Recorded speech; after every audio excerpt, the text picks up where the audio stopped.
उत्पत्ति की पुस्तक 13 अध्याय उसका 8 वचन से उसकी 16 वचन तक पढ़ेंगे। तब अब्राहम लूत से कहने लगा, जी, तब अब्राहम लूत से कहने लगा, मेरे और तेरे बीच और तेरे चरवाहों के बीच में झगड़ा ना होने जी पाए। जी, झगड़ा ना होने पाए, क्योंकि हम लोग भाई बंधु हैं।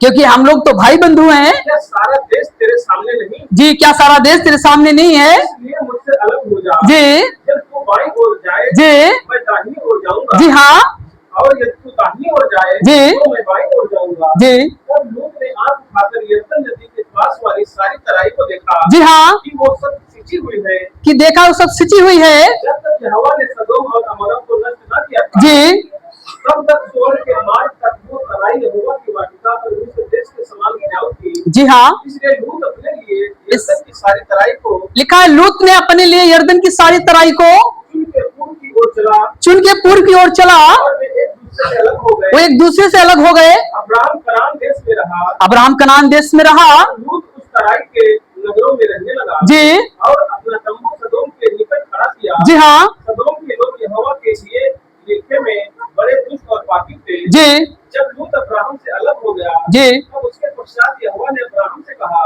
आँख उठाकर जिस स्थान पर तू है वहां से उत्तर दक्षिण पूर्व पश्चिम चारों ओर दृष्टि कर, जी, क्योंकि जितनी भूमि तुझे दिखाई देती है उस सबको मैं तुझे और तेरे वंश को युग युग के लिए दूंगा।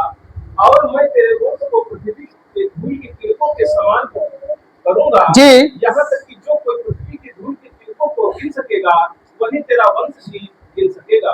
हालेलुया, धन्यवाद। अब इस कहानी को पढ़ें, उत्पत्ति उसका 13 अध्याय उसकी 8 वचन से उसके 16 वचन के बीच की ये पूरा अध्याय जो बहुत अच्छा है। उसमें इसका समागम मिलता है, एक बढ़िया निचोड़ मिलता है। जब अब्राहम अपने पत्नी को लेकर, अपनी धन संपत्ति को लेकर, पैसे को लेकर, घोड़ा गधों को लेकर और साथ में अपने भतीजे लूत को लेकर अपनी उस पृष्ठभूमि से निकलता है और कनान की ओर जाता है। कहां जाता है? कहां जाता है? ऐसे दायरे में वो जीवन को जीता है कि वो मसीह होने के नाते, परमेश्वर का जन होने के नाते वो प्रभु की बहुत आज्ञाकारिता को मानता था। और एक बार फिर से हमें इसमें एक रिपीटेशन मिलता है, एक परमेश्वर की वायदा, एक परमेश्वर की वाचा एक बार फिर से इस अब्राहम के साथ में दोहराई जाती है। हालेलुया। और शुरुआती 8-9 पदों को पढ़ें तो वहां पे लिखा है, जैसे ही ये दोनों चचा भतीज एक नए रास्ते पे निकलते हैं, अपने घर से दूर निकलते हैं और इनके पास में भरमार है हर चीज की, सेवक भी है, नौकर भी है, धन भी है, मतलब सब कुछ इनके पास, ऐसी कोई चीज की कमी नहीं है। पर समस्या ये नहीं थी कि इनके पास कुछ था नहीं तो कमाने के लिए जा रहे थे, पर बात ये थी कि अब्राहम को परमेश्वर ने दर्शन दिया था और कहा था कि तो अपने कुटुंबियों को छोड़कर कहां चले जाना? कहां चले जाना? ऐसा देश जो मैं तुझे दिखाऊंगा वहां पे चले जाना। ये उसी के चक्कर में अब्राहम, उसकी पत्नी सारे, उसका भतीजा लूत भी साथ में चले। पर चले तो बहुत जोश के साथ, बहुत अच्छाई के साथ, बड़े होश हवास के साथ में, पर इनमें एक बहुत बड़ा पंगा होता है और बहुत बड़ा सेपरेशन, और जिसका कारण है अलगाव हो जाता है। मैं आपको अलगाव से लेकर अलगाव शुरू बताऊंगा, उसके बाद में मैं आपको चुनाव के विषय में बताऊंगा। आप विचार करें कि इनका प्रेम तो बहुत अच्छा था, पर इनके जो लोग थे ना वो गड़बड़ी डालने वाले थे। चरवाहे आपस में लाठी चलाए दे रहे, हमारी भेड़ें वो जा रही हैं, तुम उधर हाको, हम नहीं हाकेंगे, ऐसा कुछ है ना। आज के समय में देखिए कि लोग बकरियां चराने जाते ना, आराम से मेड़ पे बैठ जाएंगे और दूसरे से हकवाते रहते हैं, भैया हाँकते रहो।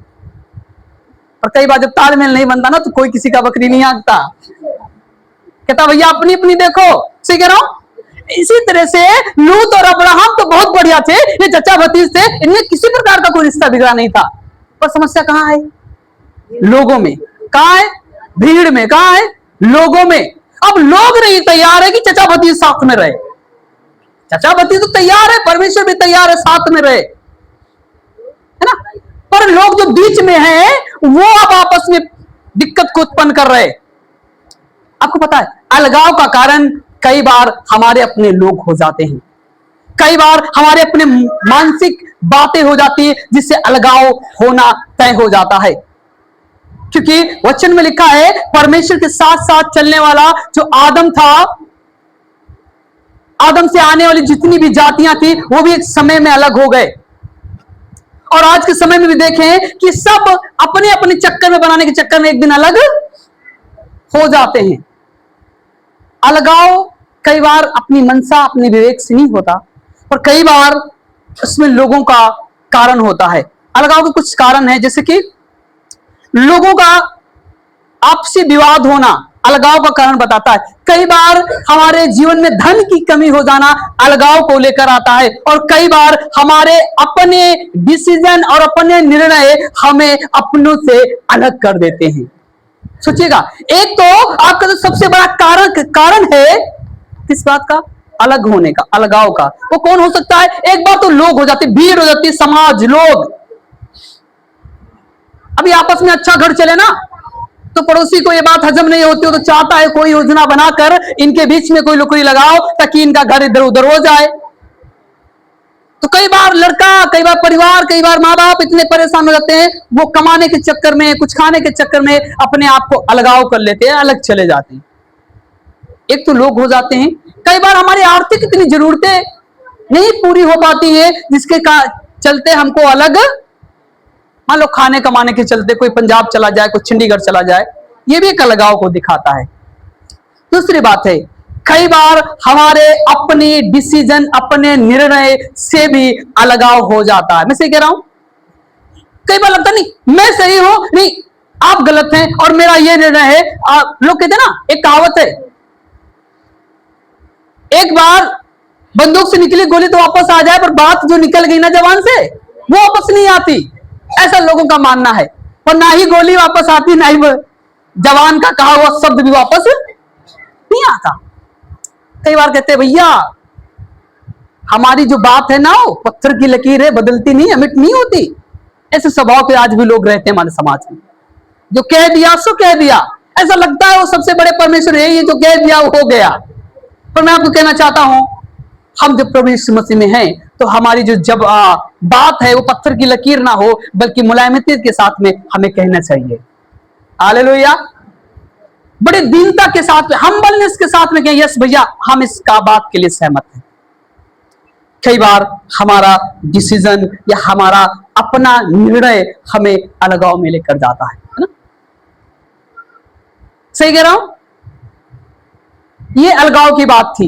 इसलिए लूत, अब्राहम, चचा भतीज क्या हो गए? क्या हो गए?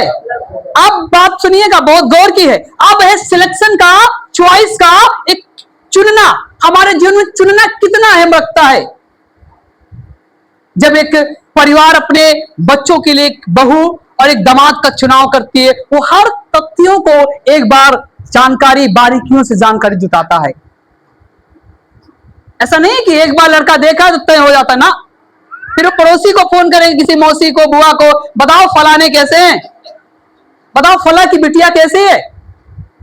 जब वो भी बताते भैया ठीक है, अगर थोड़ा सा उल्टा बोल दिए ना, हम शादी वहां नहीं करेंगे, हम शादी वहां क्यों? अरे बहुत नालायक है। आपको पता है ऐसे चुनाव हमारे जीवन में प्रतिफल नहीं देते, बल्कि डेंजरस को, खतरों को पैदा कर लेते हैं। ऐसे चुनाव हमारे जीवन में कोई रिजल्ट नहीं लाते, परिणाम नहीं लाते, बल्कि क्या करते हैं? खतरों को पैदा कर लेते हैं। किसको पैदा कर लेते हैं? खतरों को पैदा कर लेते हैं। पढ़े हमारे साथ में व्यवस्था 34 इसका 4 और 5 पद क्या कहता है इसके विषय में?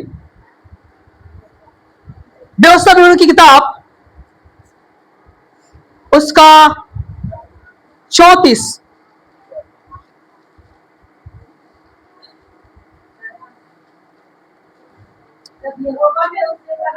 हाँ जी,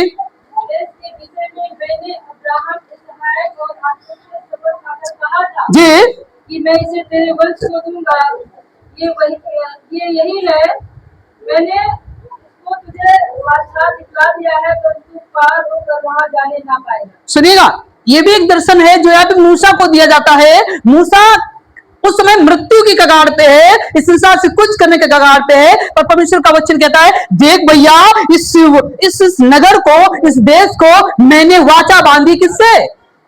किससे वाचा बांधी है? अब्राहम से और उसके पीढ़ी से, कि मैं उसको दूंगा। और यही वाचा, यही वायदा मूसा के साथ में व्यवस्था में हम पाते हैं, क्योंकि ऐसे देश की इनको भी जरूरत थी जहां पे आजाद होकर अपने जीवन को जिए।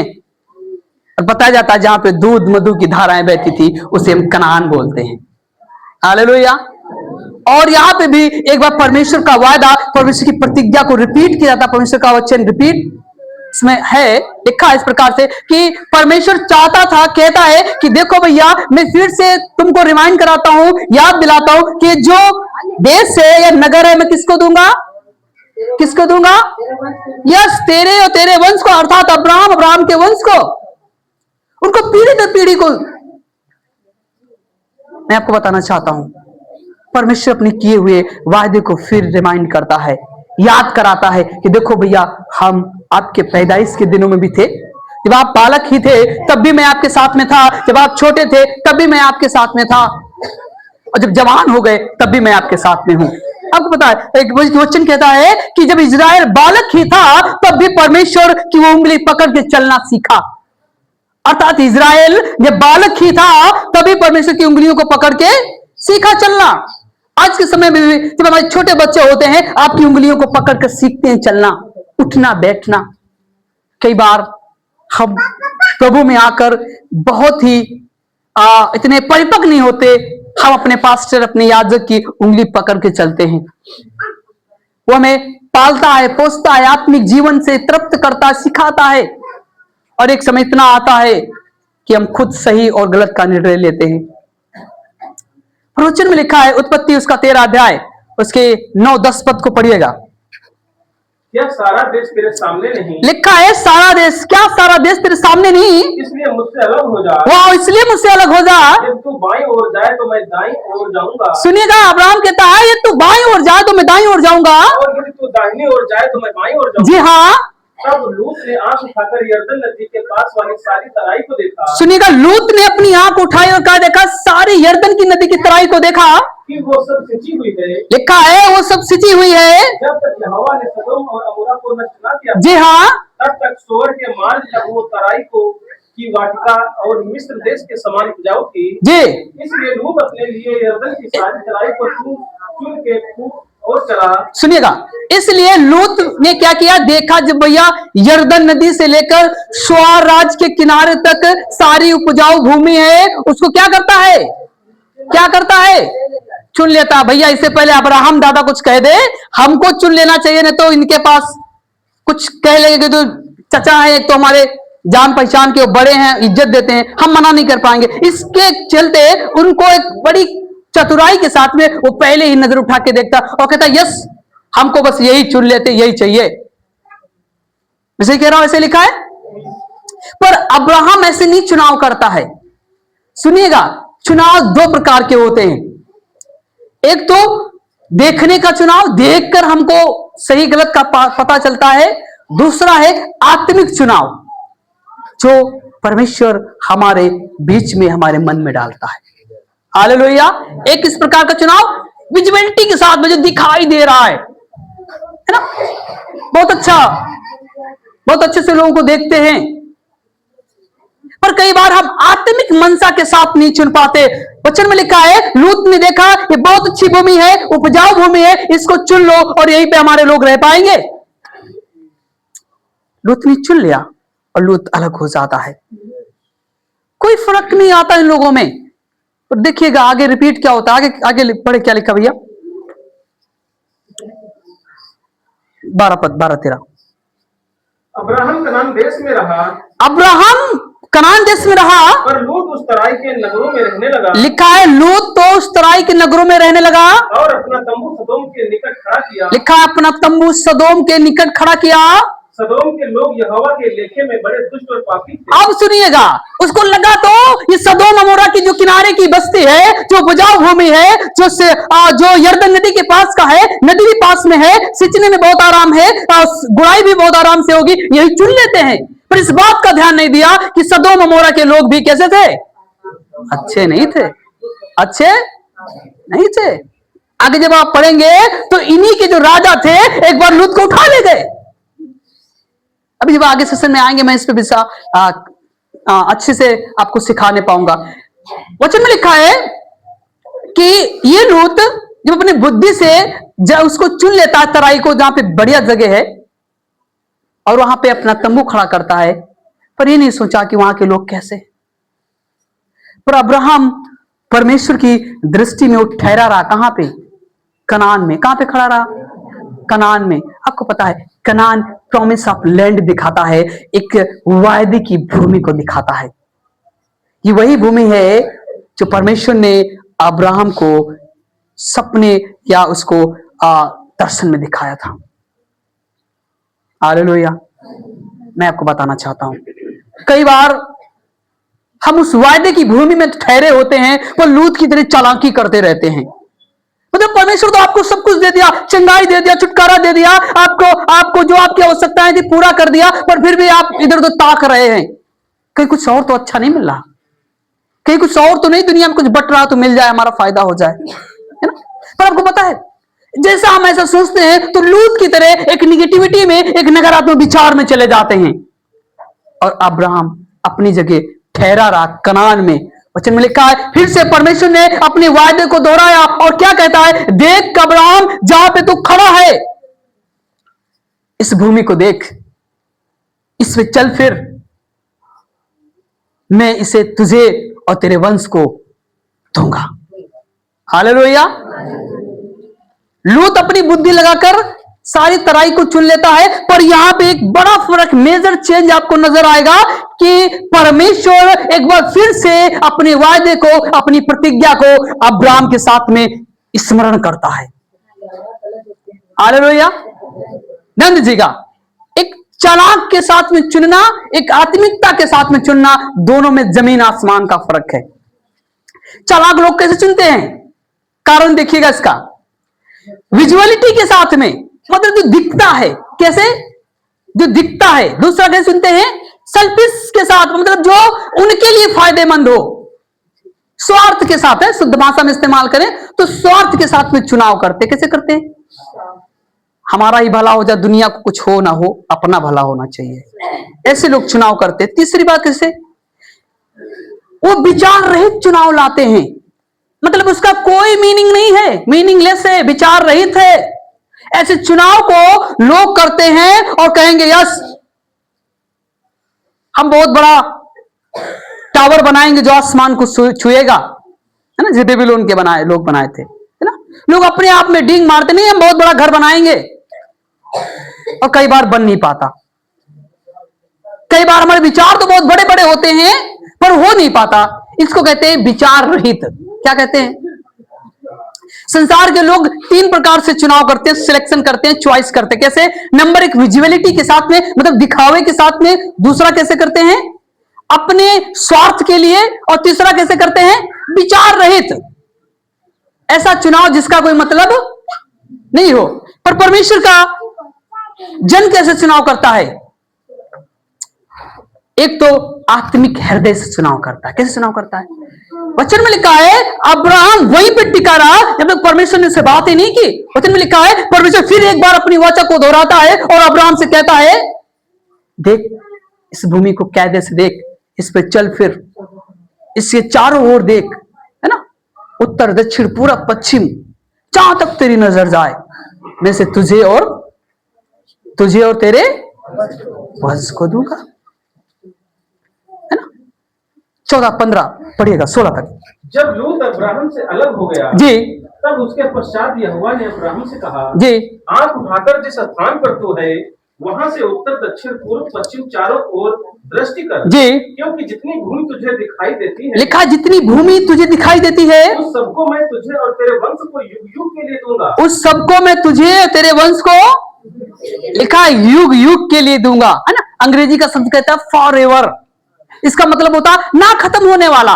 युग युग का मतलब ये होता है हमेशा हमेशा, सदैव तक। किसको मिलेगा ये जमीन? किसको मिलेगा कनान? अब्राहम को और उसके वंश को। इसको अपने भाषा में लाएं, जो परमेश्वर की आज्ञाकारिता में चलेगा उसका परिवार चलेगा, उसकी पीढ़ी चलेगी, परमेश्वर अपने वादे को पीढ़ी दर पीढ़ी पूरा करेगा। हालेलुया। शर्त यह है जब आप वायदे के साथ में चल पाएंगे, प्रार्थना करने वाले हो पाएंगे। इस बात को अगर आप अपने जीवन से जोड़े तो आप इसी से जोड़ सकते हैं। ये परमेश्वर का वायदा आपके लिए भी है जब आप प्रार्थना करने वाले होंगे और दिल से सिद्धत करने वाले होंगे और परमेश्वर को धन्यवाद देने वाले होंगे, तो परमेश्वर आपको तो देगा ही देगा। और किसको देगा? लिखा है, ये भूमि तुझे और तेरे वंश को और तेरी पीढ़ी तक पीढ़ी को मैं सदा सर्वदा और युगानुयुग तक देता रहूंगा। हालेलुया। परमेश्वर कुछ आशीषों को हमें हमेशा के लिए देते हैं जो कभी अमिट नहीं होती। Hallelujah, hallelujah. मैं आपको बताना चाहता हूं, परमेश्वर का जो प्रतिज्ञा है वो पीढ़ी दर पीढ़ी ट्रांसफर होती है। क्या होती है? परमेश्वर का वायदा पीढ़ी दर पीढ़ी तक चलता रहता है। ऐसा नहीं है कि वो आपके जीवन में ही परमेश्वर है, वो आपके बच्चों के जीवन में परमेश्वर होगा और आपके माँ बाप के जीवन में परमेश्वर होगा, और जो भी पीढ़ी आपसे आएगी वहां पे भी परमेश्वर होगा। Hallelujah, hallelujah. इसके विषय में रोमियो क्या लिखता है आप देखिए हमारे साथ में। रोमियो 8:25 और 26 वचन। रोमियो की पुस्तक उसका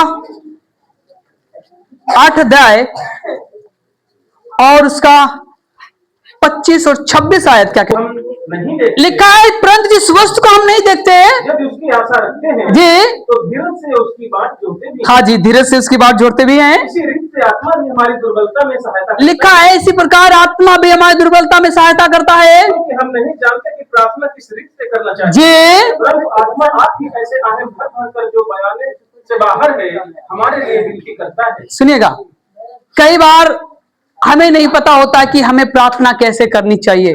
कई बार जिन वस्तुओं को हम नहीं देखते पर उनके लिए हम बात जोड़ते रहते हैं, अर्थात इंतजार करते रहते हैं और प्रार्थना करते रहते हैं, और एक दिन परमेश्वर हमारे जीवन में पूरा कर देता है। हालेलुया।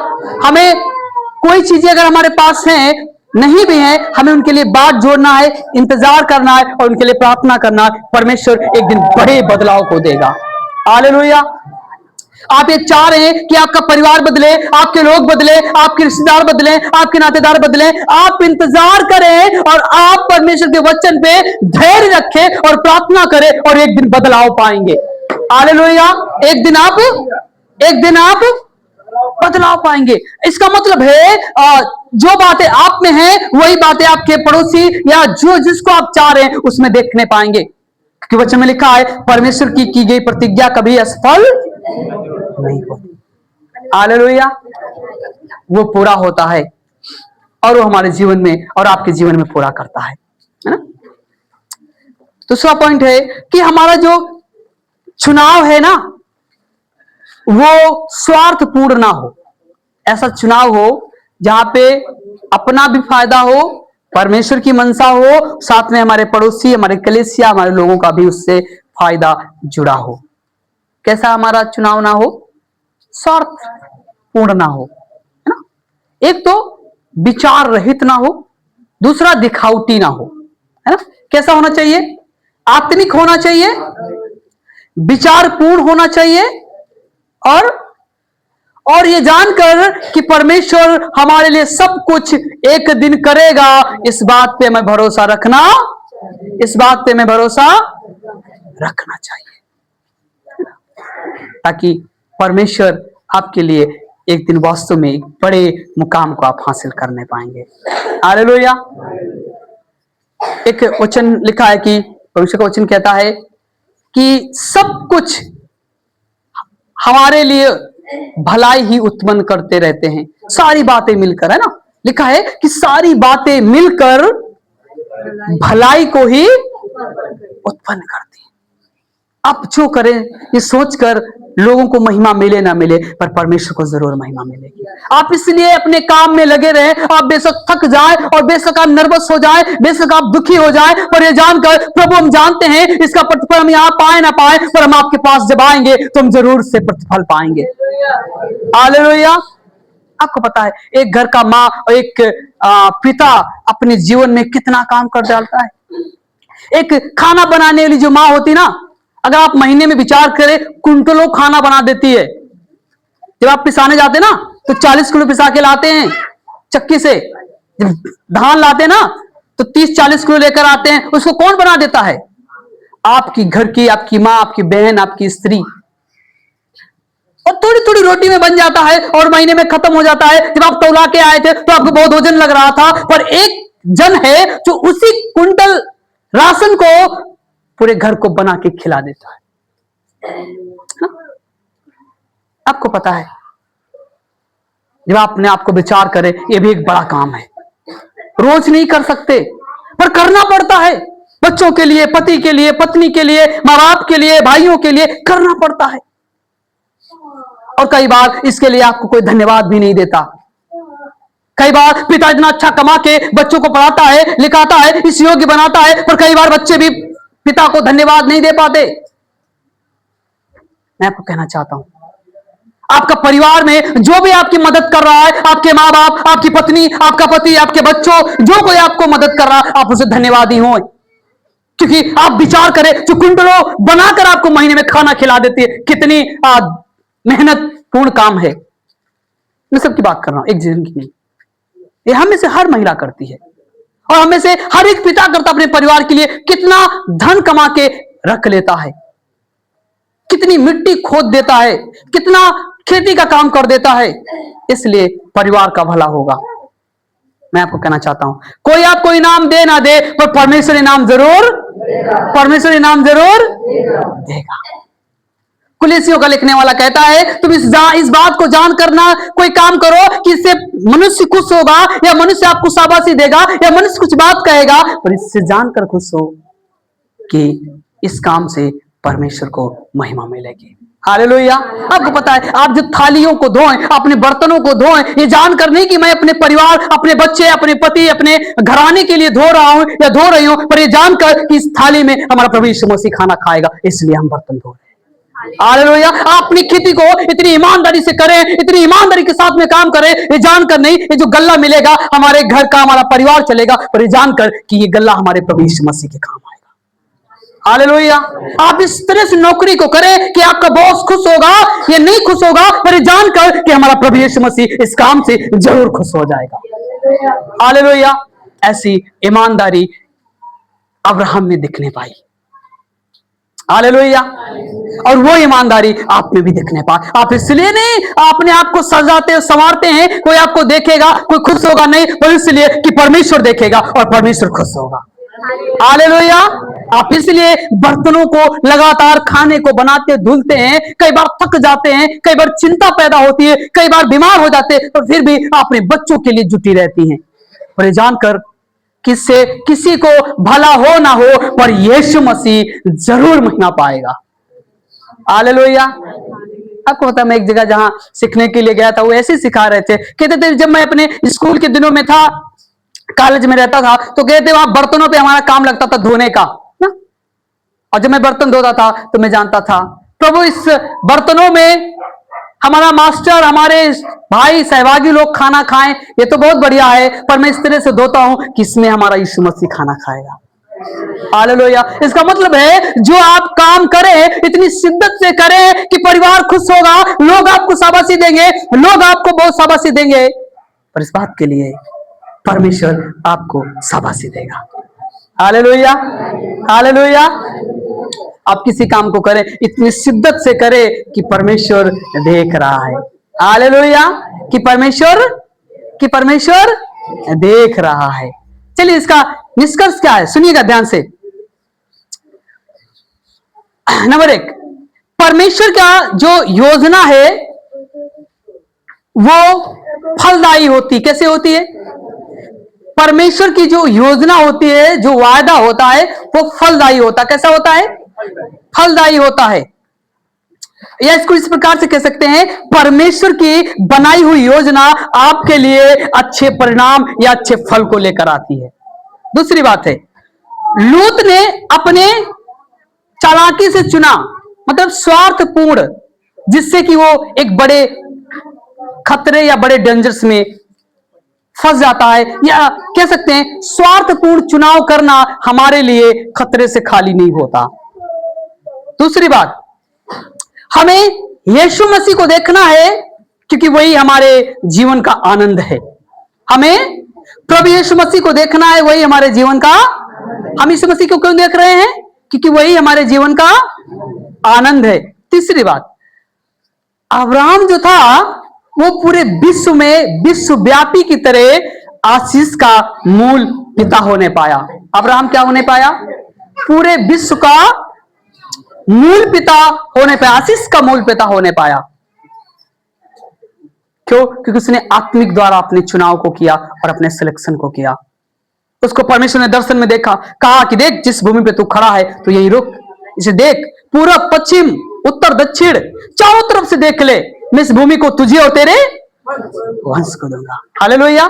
एप्लीकेशन क्या है? लागूकरण क्या है? आप इतनी देर में सीख रहे हैं, इसको अपने जीवन में कैसे उतारते हैं? देखिएगा, आपको चाहिए कि परमेश्वर के प्रोविजन में या उसके वायदों में विश्वास करना चाहिए। आपको क्या करना चाहिए? परमेश्वर के किए हुए वायदे में विश्वास करना चाहिए। दूसरा लागूकरण क्या है? आपको सदैव जो चुनाव है वो प्रभु यीशु मसीह के द्वारा लेना चाहिए। आपको चुनाव कैसे करना चाहिए? या कह सकते आत्मिक रीति से आपको चुनाव करना चाहिए। कैसे करना चाहिए? यस, आत्मिक रीति से आपको चुनाव करना चाहिए।